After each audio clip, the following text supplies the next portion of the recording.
I'm so excited about this one. Christine Heckard and Kate Bullis always bring the heat. And we are going to talk about everything I know as a CEO, I learned as being a CMO, which, guys, it's in there. It's in there. So I hope you guys all leave really inspired about your and beyond from Christine.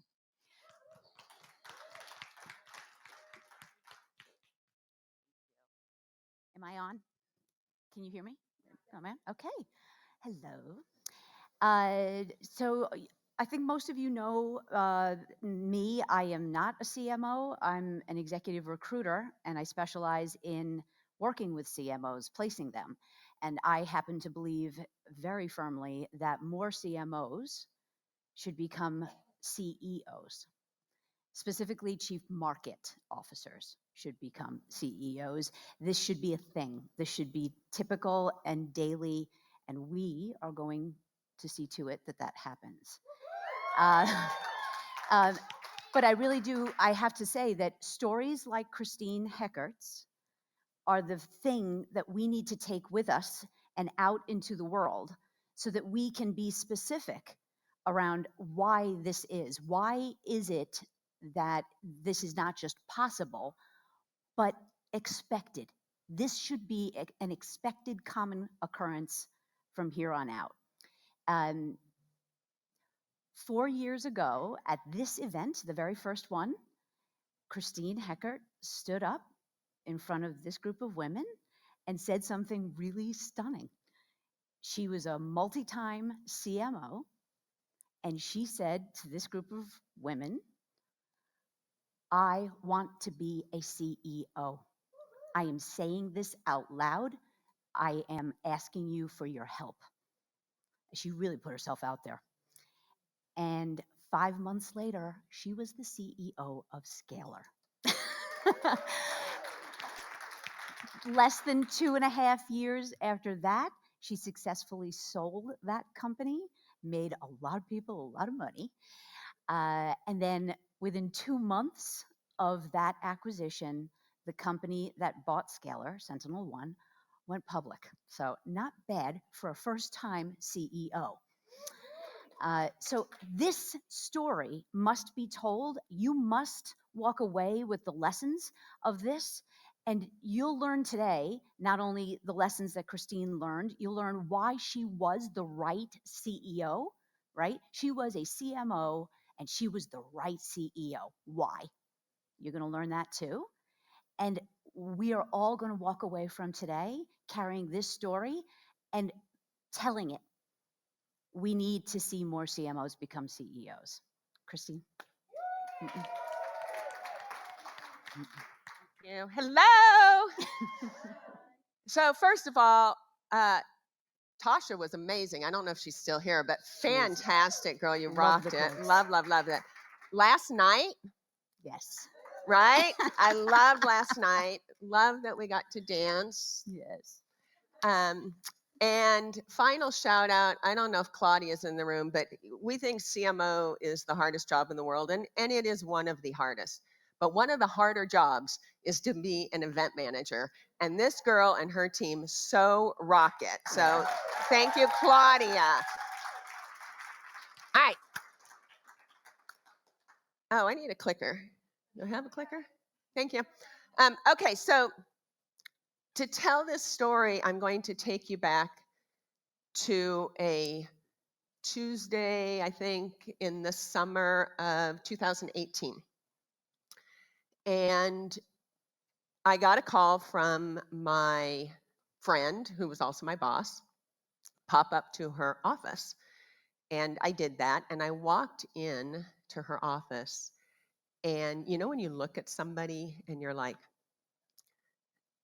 my reaction was, what's wrong?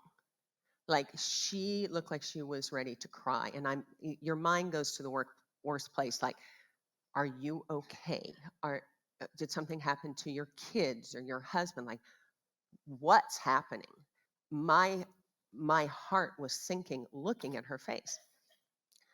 Now, it turned out it was none of that. It was not a big deal. She was simply firing me.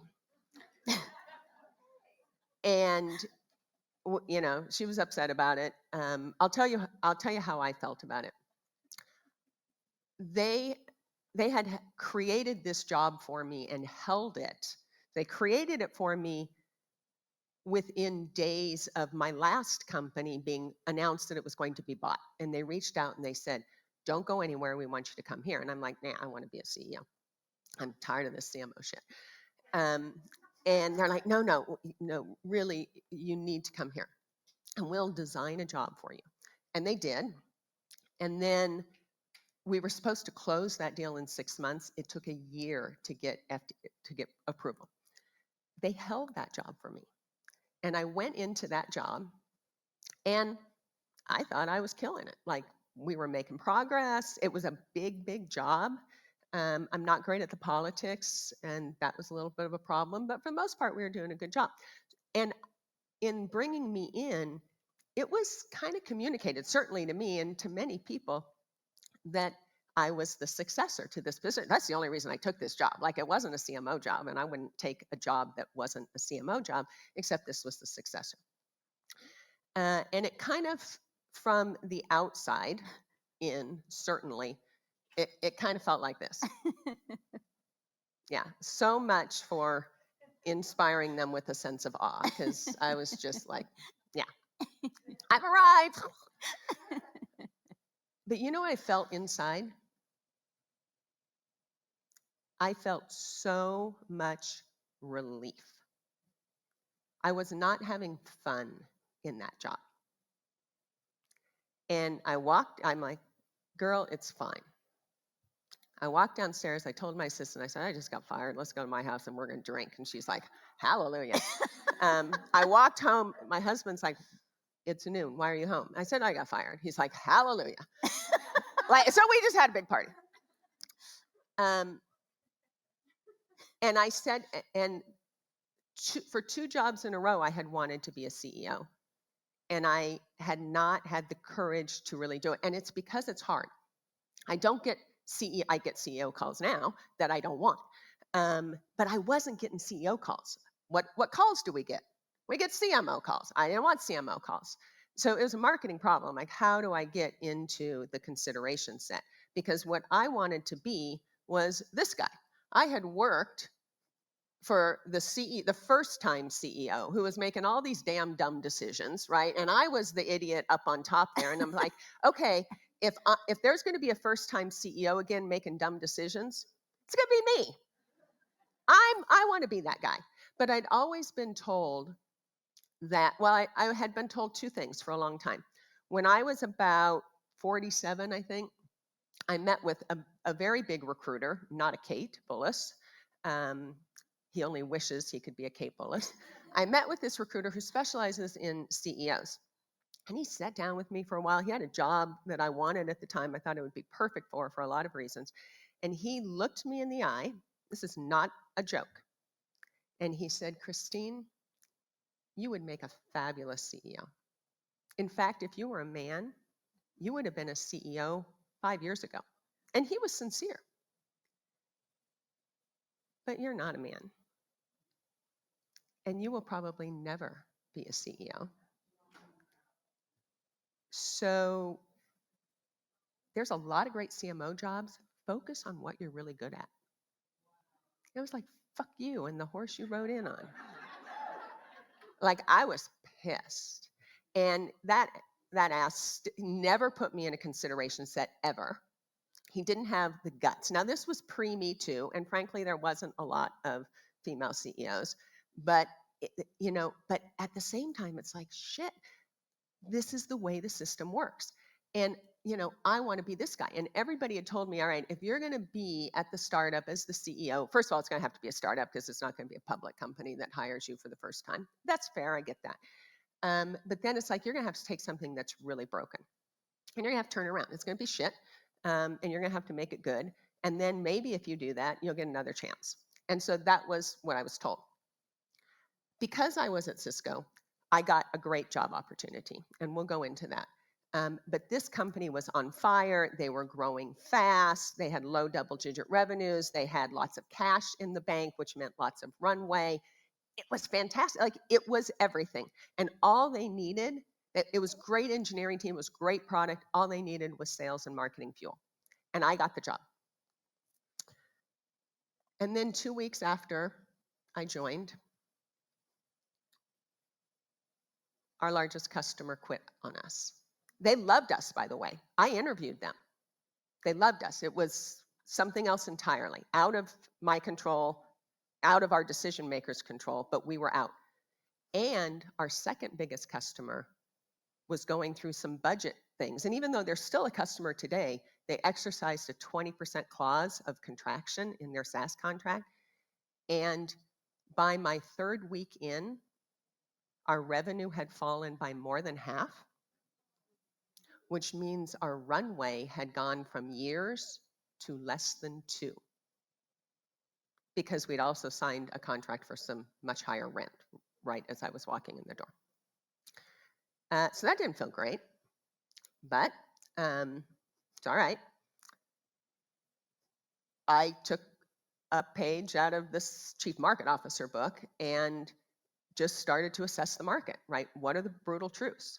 And built the leadership team, and we came up with a new strategy. And we were kind of dinosaurs. The market had zigged. We had zagged, which rhymes with lagged for a good reason. And we didn't have a competitive product. And I didn't realize that until 4 months in, being out on the road, because I hadn't come from that industry. And nobody at the company had realized it because they weren't paying attention to the market. They were paying attention to their own product. So we assessed the brutal truths. We laid down a new strategy. People were actually quite happy with it. And one of the things that we did and made a decision on is that we did one thing really, really well. We did it better than anybody else in the world. And we went after for that one thing. It was big mammoths that we would take down, not middle market, like really big companies. And so we said, we're going to focus on that, and we're going to make a category around it. Small C category creation, not capital C, but we made a market around it, and we went after it hard. Now, it turns out it wasn't a sales and marketing problem at all at the time. It actually ended up being an engineering problem. So I was leading a company primarily of engineers as a marketer, and we had to replatform the whole company to actually deliver on this. But we went after it. The board was behind it. We went after it. Everything was working. Everything was great.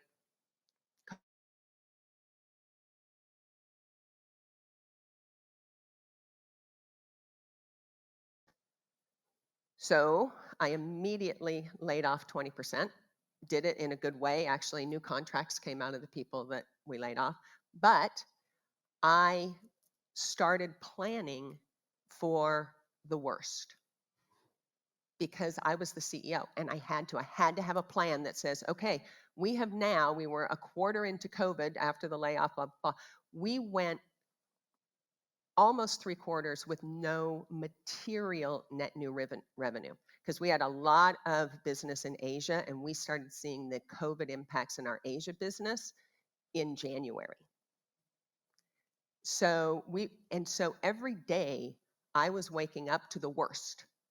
And one day I said, I'm sick of this. I am manifesting the future. I'm spending so much time thinking about it. And I got out my white empowered book from last year that hadn't been touched. I bought very special, beautiful gel pens. I lit my this is no joke. I lit my empowered candle every night. Remember the scarf that Kate gave us last year? There it is. I call it my priestess robes. I put on my priestess robes. I did a meditation every night on what I was grateful for and how it was going to feel when I got to the other side of this. And I did that for 3 months. And I can tell you the moment in time when my mind shifted the space-time continuum around me and my company. I can tell you that moment, exactly when it happened. I felt it. And 3 weeks later, we landed a $1 million contract. 2 weeks after that, we had a $350 million contract. 4 weeks after that, we had a $750,000 contract. And most importantly, we won 2 proof of concepts for the elephants that you saw before with that brand new product. And one of them gave us an unsolicited offer to buy the company. And they were just getting ready to go public. And that all came from manifesting, I promise you. So we hit our artery. We went public on the combined companies. It was happy ending, like Kate said. A lot of people made a lot of money, and we ended up here. And now I'm unemployed again, gratefully unemployed. And I'm thinking about the next thing. And I want it to be something that changes the world. And we're going to tell you a little bit, actually, very closely aligned with stuff that Tasha was talking about. And what we want to talk to you about is, should this be your story? Do you want to sit in this seat? So Kate and I are going to have a little fireside chat, but the one I'm going to leave you with when we do that is the answer to that question is yes, if you're this guy. Because this was me. It was shit. And even when it sucked, even when the revenue was going away, even when we didn't have a strategy, even when we realized we'd built the wrong platform, we thought the platform was this, but it was actually not that. We had to build that. Even when COVID hit, I was glad that I was the one making the decisions and it wasn't somebody else making decisions I disagreed with. And if that's you, then this might be for you. Amazing.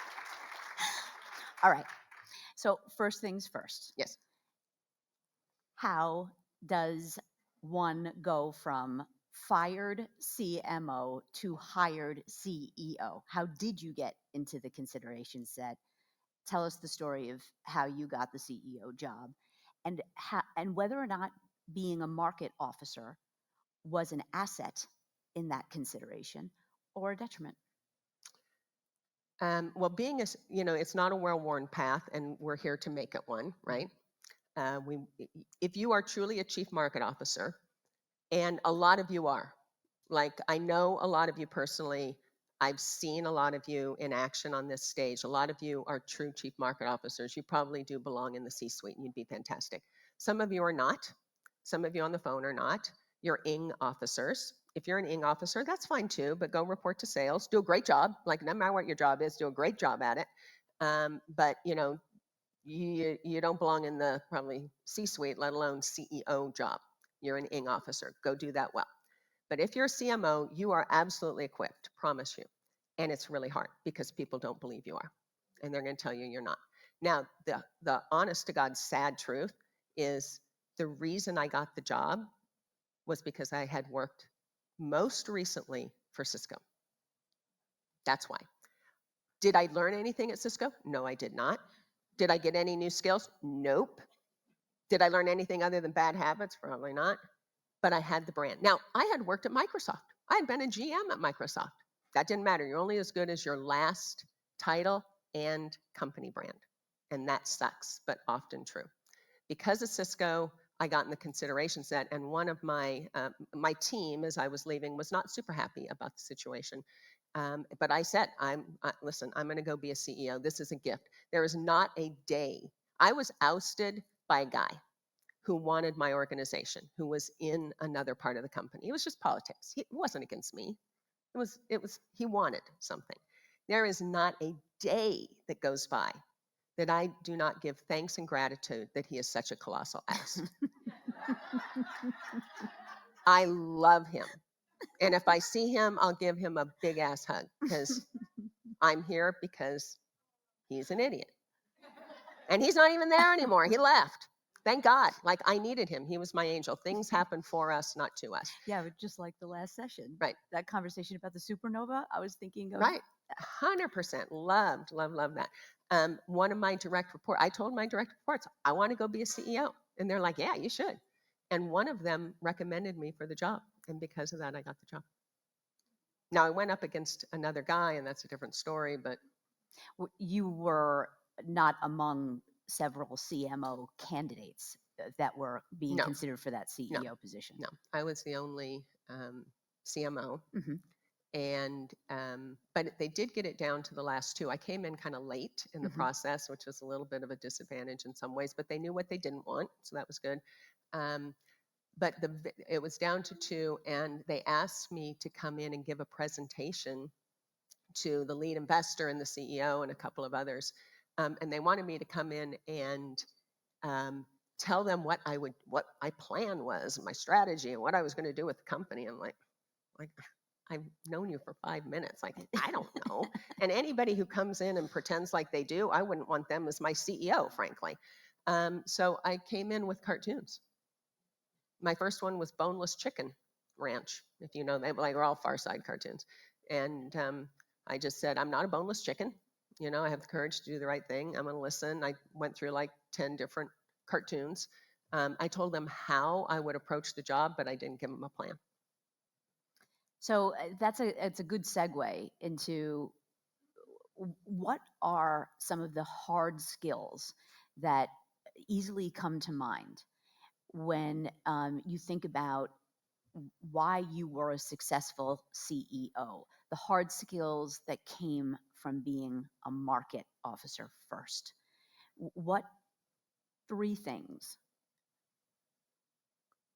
did you learn as a market officer and bring directly into the CEO position that made it the Scalar story a success story? Well, all of the skills you have as a chief market officer will apply. If you're a good one, because if you're a good one, you are the proxy to the CEO. You're the other person at the table who's thinking across the whole company. I would say in our case, it was about category creation. In fact, at the end of August of last year, when we got the board aligned and the company aligned, and everybody was so excited, and we're going to re-platform, we're going to go do this, and I said, oh, and we're going to create this category, and it's going to be called Event Data Cloud, and blah blah blah, and everybody's excited, and one board member looks at me and he says, wait a minute, but this is just marketing, right? Like, I was like, well, I guess if you put it that way, yeah. I was like, it's no different than what we were doing before. We're just actually doing what we said we were, but we're naming it something. We're, name it and claim it.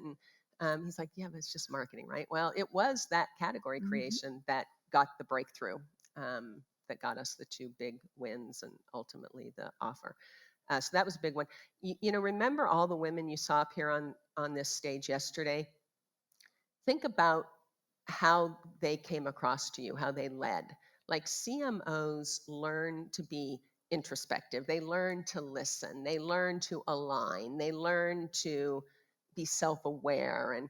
And there's an emotional maturity in most CMOs. And we saw that on stage. It's like rock star women. You learn a set of skills that are very useful as a CEO. And there's probably others you can think of, and I'm missing. But product market fit, category, positioning. Yeah, narrative. It was a lot about narrative. Narrative. Right. That's a great Team one. building. Now, there was a big engineering piece of it too. Like, I grew up in product, and there was a big product piece here. But you've got it. Like, it's about whether you want it, and that's a different question, because it does feel like that guy we were looking at a minute ago. I really want to point this out. Market officers being responsible for the market itself. Who in an organization is more responsible for the customer and the market than the CEO? Isn't this natural? Shouldn't this motion of CMO to CEO be natural? Should be. Why should the head of sales be the CEO? Why should the CFO, exactly the CFO, be the CEO? I'm not saying they shouldn't. I'm just saying they should be on the same. It should be as natural, if not more, Agree. that the market officer be CEO. And these perfect examples, Christine literally turned a company around, took it from the brink of death, and she did it using her hard market skills, not her CFO skills or sales skills. I'm sorry, Shelley, you wanted to say something? Yes, stand, girl. Good girl. Leader, stand.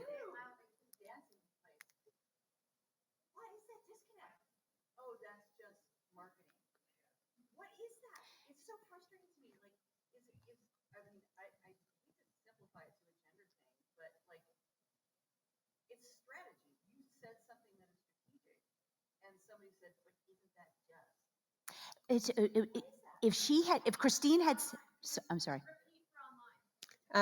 what's the disconnect was the question. Like, why isn't this a well-worn path? Right. Why is it not? What and specifically that comment Right. Isn't it just marketing? that Why is that seen as bad?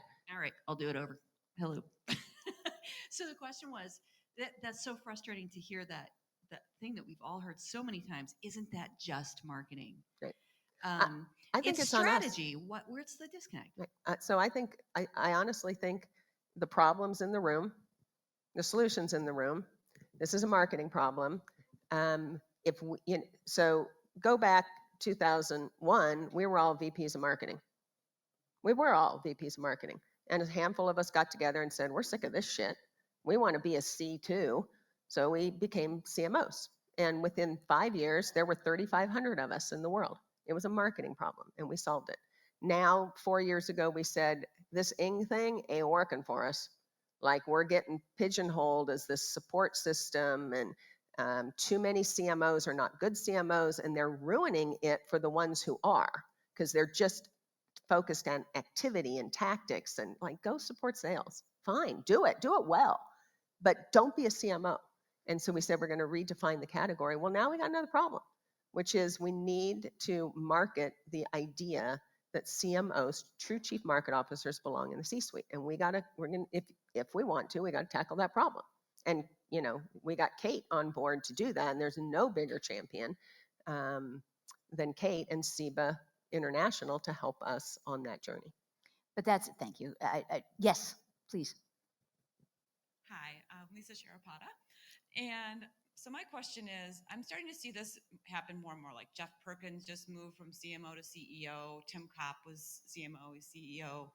Christine Heckert was CMO, and now she's CEO. Elisa Steele. Right. So it's happening. But is there a piece that you think is missing in the puzzle? Like, is it to make that a logical connection that would be the next logical place for a CMO to move? I don't think it's a matter of is there one little thing more and then it'll tip the scale over. I actually think it goes back to what Shelley just said a minute ago. Perception that, oh, so Christine, you're talking about changing our category and that's going to change everything. But really, it's just that you're just doing marketing, right? There's this sense that if it's not a product innovation or a go-to-market, new customer type or something, that those things are tangible, but a category, I can't see that. I think it's literally about the perception, and this is why this story is so important for the world to understand. Think about the game changer. Category, positioning, narrative, these things are words. These are strategies. You can't see them, but they changed the game for this company.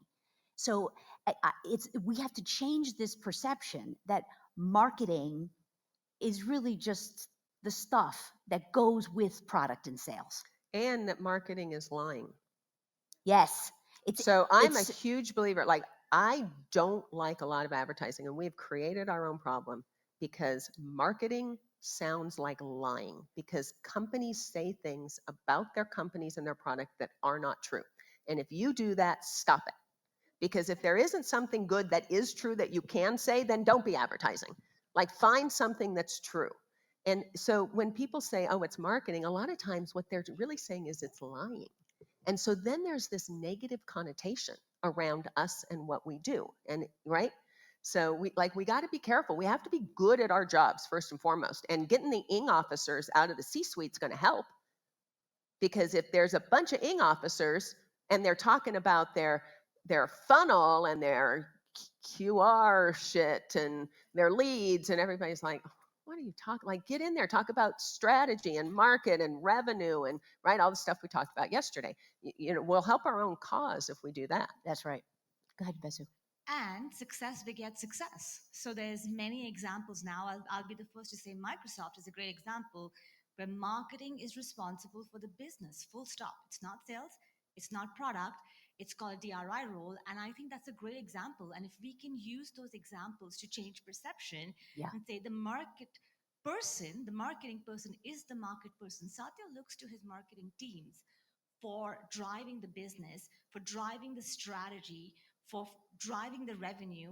And I think those are great examples that we need to showcase and say, here's success examples. Christine was a CEO, changed the course. You gave some other examples. There are companies like Nora's been a Microsoft. CEO. Nora has been a Elise has CEO. been So a I think CEO. we also need to use examples which are happening in the world around to change this perception, It's because exactly right. it We is a need these perception change. stories. Yeah. Yes. See it to be it, as Jill, I think, said one year. But so how do you know if you're a chief market officer? Well, we talked, Latney said, I went from being second to last to second on the agenda. That's how you know. Microsoft, yes, the marketers own the business. However, 90%, 95, 99% of the marketers who own the business are not the ones who present to the board every year when it's time to present that business. Who is? The engineer. And they're not the ones that get put on CNN when it's time to present the business. It's the account. Microsoft's an engineering-led culture. But guess who this year, for the first time ever, was the one who presented the strategy business to the Microsoft board for 45 minutes? Vasu. Guess who's the one who was on CNN yesterday while we were all in here? Vasu, right? So if there is no better example of a chief market officer anywhere in the world than Vasu. And if you live it, if you see it, if other people see it in you, then you will be put in those positions that give you that opportunity. That's exactly My right. money's on her for the next CEO of Microsoft. You heard it here first. Just saying. But I think that is also very true. If we look at a completely different industry, many of us in this room are in the world of enterprise technology. But if you look at CPG, that's a very natural motion for the market and the brand team leader to become a CEO. That's very typical, and that's because they think of marketing in CPG the way Microsoft thinks of marketing, and that's why Vasu is actually experiencing the kind of leadership that we all should be experiencing in enterprise tech. We need to get there. We have to own the responsibility to educate those around us on this, just as we're trying to educate on this topic. Yeah, question? Hey, Oh, Maria. Maria. I generally don't need to stand Leaders up for stand. people to know that I'm bold, but I think I'd love if we could approach this in a different way. Yeah. I think that this room can get CEO jobs. The question is, like, do they want them? Like you just described, a brutal job. The market right now is hot. Boards want women. There's legislation that's driving to that mandate. Like, what makes it that's even a path you make a Right. Why would Right. someone it's a even great want question. it? from a Yep. wealth generation perspective, right? You can do it in anywhere in the C-suite, especially if then you can layer on boards and things like that. You're diversifying your risk. Like I think that Right. It has to be in your heart. You are absolutely calling out the right question. So I've sat on public boards, I've sat on private boards, I still do. Boards are completely different. First of all, be careful you thinking of them as wealth generation. They can be. I've been super lucky, but they can be not. And you can't rely on it. That's a different, go to Coco and some of the salons. Actually, we're doing a salon next week, I think, on exactly this topic. Like, be careful, because it ain't what you think sometimes. How many of you think your current job as CMO is an easy job? Let's see a show of hands. Okay. So how many of you think a CEO job is a hard job? How many of you think the CEO job is a harder job than the CMO? No, I would say you're wrong. Now, is it a different kind of hard? Yes, it's a different kind of hard. And if you don't want to be the one to make the final decision, do not take the job. Full stop. If you like to be the one to say, hey, this is my point of view, but God, I'm glad he's making the decision or she's making the decision, don't take this job, because you make the decision. But when I was in your job, I'd be like, God damn it, that is not the decision we should make. When I was at Brocade, I'm like, oh, No, I don't want to do that. I want to go do this. Let's go do this. I had a strategy. You know, and we didn't do it. It was risky. We didn't do it. We couldn't get the board there. So it has to be in your heart. But can you make more money? Hell yeah, you can make more money if that's important to you. By the time I took the job, I didn't need to make more money, or I wouldn't have tried the startup thing and all of that. So you got to be in the place. But I wanted to do it for myself. And is it any more exhausting? Not really. Like being a CMO is exhausting. Is it any harder? Not really, just a different kind of hard. Does that answer your question, Maria? Yeah, I think it's. Thank you for asking that question, because that was going to definitely be one of mine. Not everybody wants to be a chief market officer. Right. Not everybody wants to be a CEO. This isn't for everybody. I really want to make the case for it should be a thing if you want it. You should have the opportunity if you want it, and not be ruled out because you're just the CMO. Exactly. And right now we are. In a lot of cases, we are, especially in enterprise. Yeah, very true. More than consumer. Can I just say something about the evidence of the fact that the CMO can be the CEO, which is 90% of the growth stage CEOs who come to us and say, I need a board director. They talk about go-to-market strategy. They talk about moving upstream from SMB to enterprise. They talk about expansion. They talk about brand recognition. Everything they talk about, 90% of them, is the stuff you do.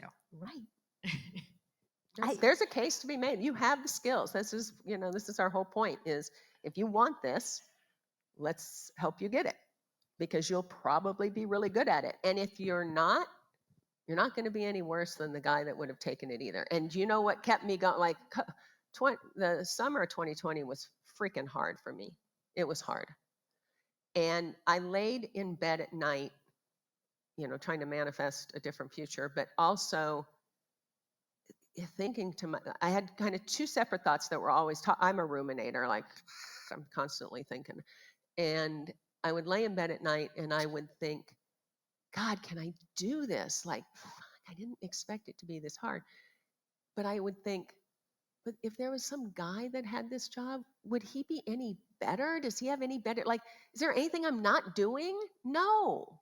So I just got to keep at it. I got to get but the other thing is, I would lay in bed at night and I would seriously think about Eric Yuan, who's CEO of Zoom. And I think, God, it must be great to be him this year, because it's like, they're on fire, man. Everybody's talking about Zoom and the business is going crazy. And man, I would just love to be Eric. And I'd had lunch with him, like, I don't know, 9 months previously, well before COVID. And he's very inspiring. And we only had one value at Scalar, and that's care. And we had the care wheel of all the stakeholders. And same with Zoom, they have one value, care. So we had a great conversation. So then I'm at dinner with him, like, I don't know, 3-4 months ago now, 2 months ago. It was outside, but it was a group of CEOs, and he was there. And I said, he talked about how tough 2020 was. And I'm like, Eric, thinking about you got me through, like, it must be so great to be you. He's like, it was the hardest year of my life.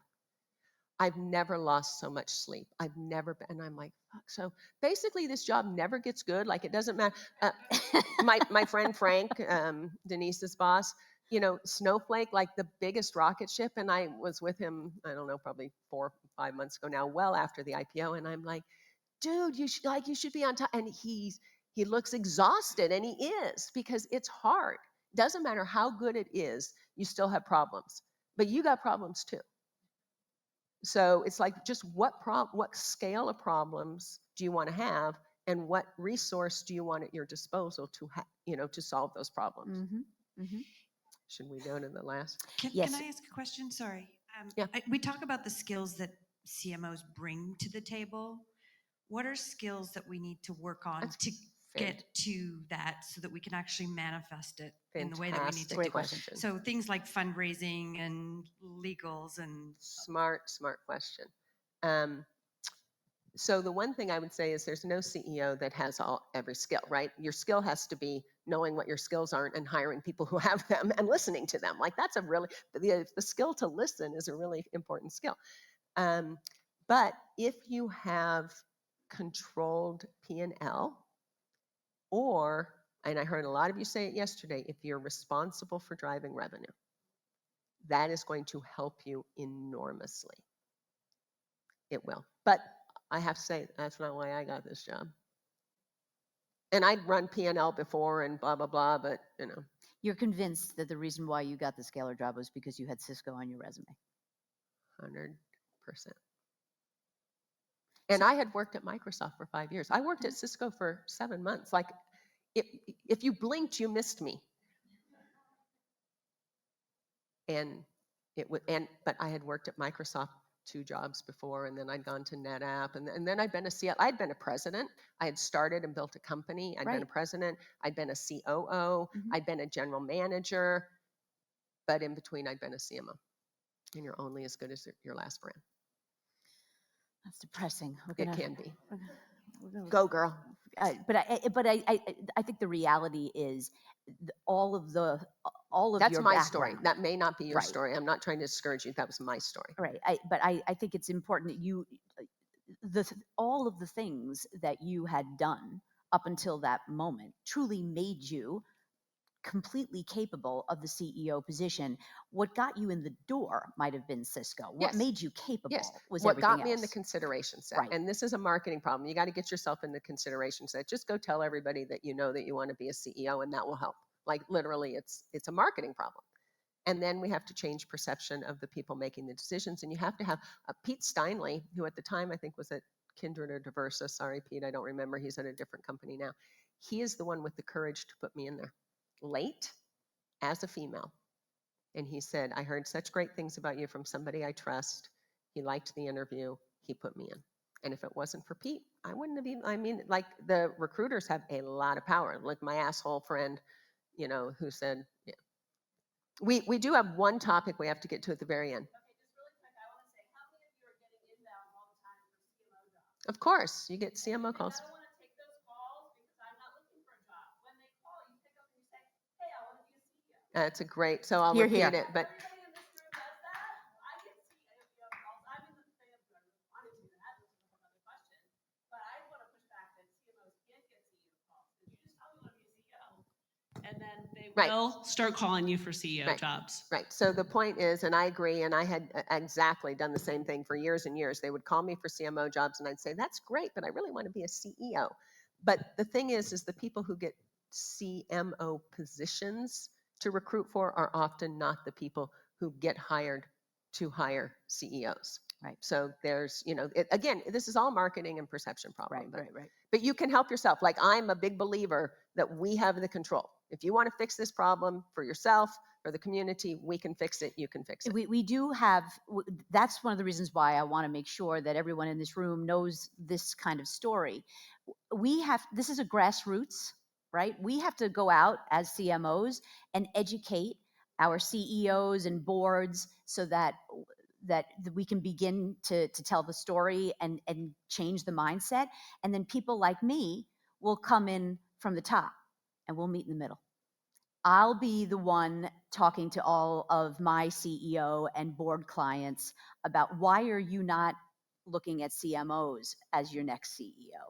And then Succession you'll educate planning. from within, and we'll get there. Right. Ask your own CEO if you can be on the succession plan. I did that at multiple companies. Put me on there. Put me in, coach. Put me in. So we only have a minute left. So thank you all for your questions. You saved us the trouble of asking if you had any. But got to ask, what are you going to do next? What is next? So I'm going to say it here.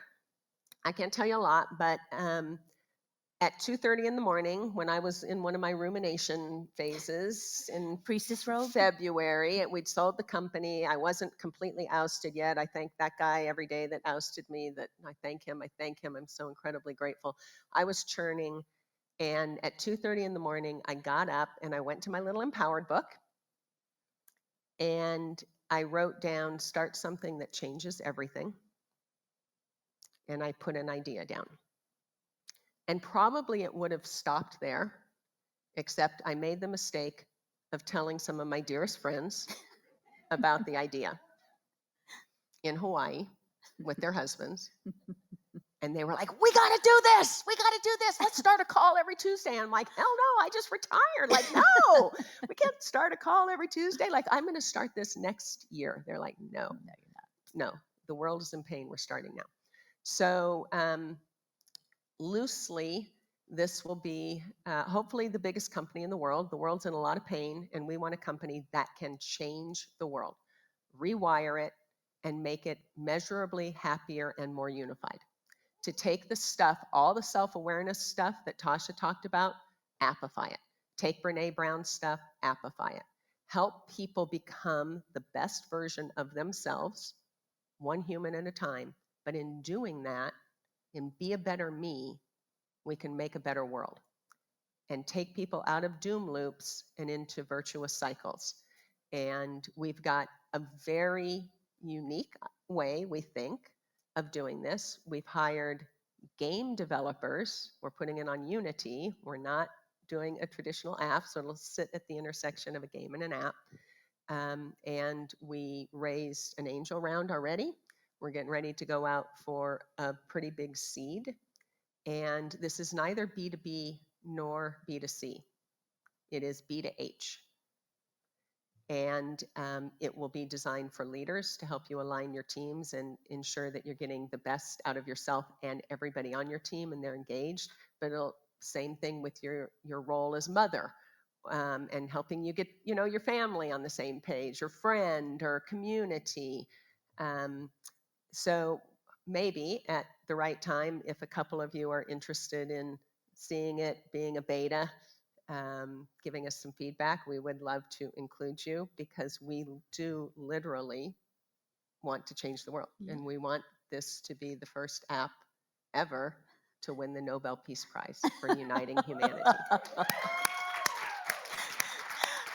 Only Christine Heckert could trump Christine Heckert. Right. I thought 4 years ago, standing on stage, that was a ballsy Well, it worked statement. then, so I'm hoping it might work again. Anyway, I think that concludes. Thank you all. Thank you. Let's go get them. Let's be CEOs. Call us if you need help with that. We're there for you.